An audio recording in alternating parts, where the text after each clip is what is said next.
नमस्कार। आज मार्केट में जो हुआ वो वाकई एक पहेली जैसा था। एक तरफ तो पूरा का पूरा स्टॉक मार्केट गिरावट में था और दूसरी तरफ कुछ खास स्टॉक्स थे जो तेजी से ऊपर जा रहे थे।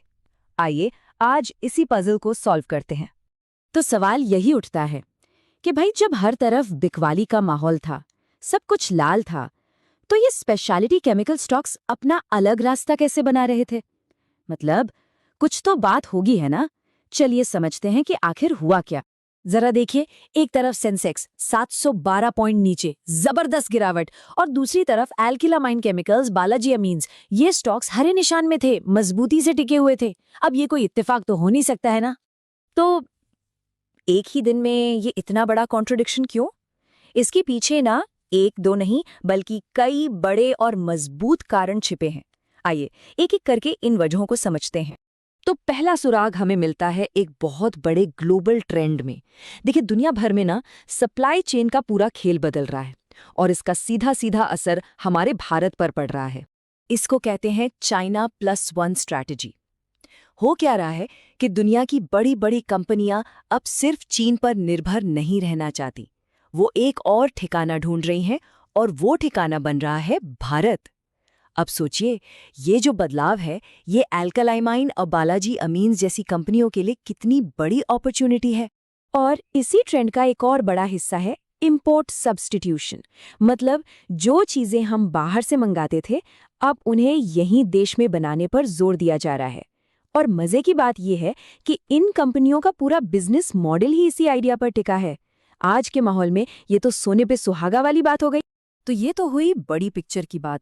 अब जरा और अंदर चलते हैं और इस कहानी के असली हीरो से मिलते हैं, अमाइंस। ये स्पेशलिटी केमिकल्स के अंदर का एक बहुत ही खास, एक नीश सेगमेंट है। देखिए, अमाइंस की डिमांड आज कहाँ कहाँ नहीं है। फार्मास्यूटिकल्स में, खेती किसानी से जुड़े एग्रोकेमिकल्स में, पानी साफ करने में, हर जरूरी जगह इनकी जरूरत पड़ रही है।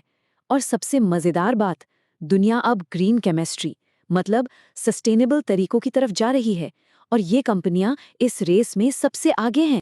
ये कहानी ना कुछ कुछ वैसी ही है जैसी हमने एपी अपोलो के साथ देखी थी। याद है, जब पूरा स्टील सेक्टर परेशान था तब एपी अपोलो जैसी स्पेशलाइज्ड कंपनी एक अलग ही लीग में खेल रही थी। बिल्कुल वही कहानी यहाँ दोहराई जा रही है। लेकिन रुकिए, बात सिर्फ सही सेक्टर में होने की नहीं है, पिक्चर अभी बाकी है। असल खेल तो इन कंपनियों के अपने फंडामेंटल्स का है जो कि चट्टान की तरह मजबूत है। अगर अल्कलाइन केमिकल्स की बात करें तो वो अपनी जबरदस्त ऑपरेशनल एफिशिएंसी के लिए मशहूर है। मतलब काम करने का तरीका एकदम टॉप क्लास। वहीं दूसरी तरफ बालाजी अमाइंस ने जो हाल में रिजल्ट्स दिए हैं और आगे का जो गाइडेंस दिया है उसने बाजार का भरोसा जीत लिया है। मतलब साफ है, ये स्टॉक सिर्फ हवा हवाई नहीं है, इनके बिजनेस में वाकई दम है। चलिए एक नंबर देखते हैं। एल्किलामाइन का ROCE यानी रिटर्न ऑन कैपिटल एम्प्लॉयड लगातार 20% से ज्यादा रहा है।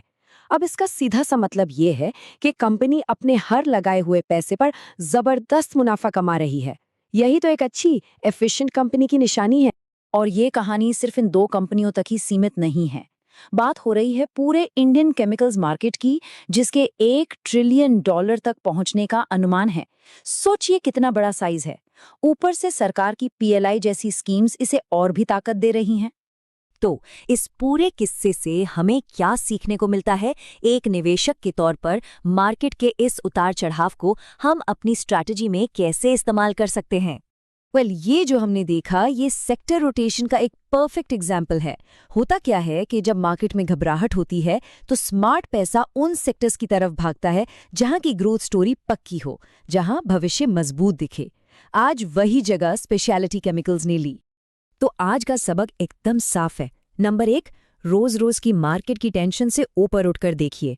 नंबर 2, ऐसे सेक्टर्स ढूंढिए जिनकी कहानी लंबी चलने वाली है, जिनमें एक स्ट्रक्चरल ग्रोथ हो। और नंबर 3, उस सेक्टर के अंदर भी उन चैंपियंस को पकड़िए जिनके फंडामेंटल्स जबरदस्त हों। हाँ, एक बात और, ऐसा नहीं है कि सब कुछ आसान है, रिस्क भी है। कच्चे माल की कीमतें ऊपर नीचे होती हैं, पर्यावरण के नियम बदलते रहते हैं और ग्लोबल कंपटीशन तो है ही। लेकिन जो कंपनियां लगातार इनोवेट कर रही हैं ना, वो इन मुश्किलों को भी मौके में बदलना जानती हैं।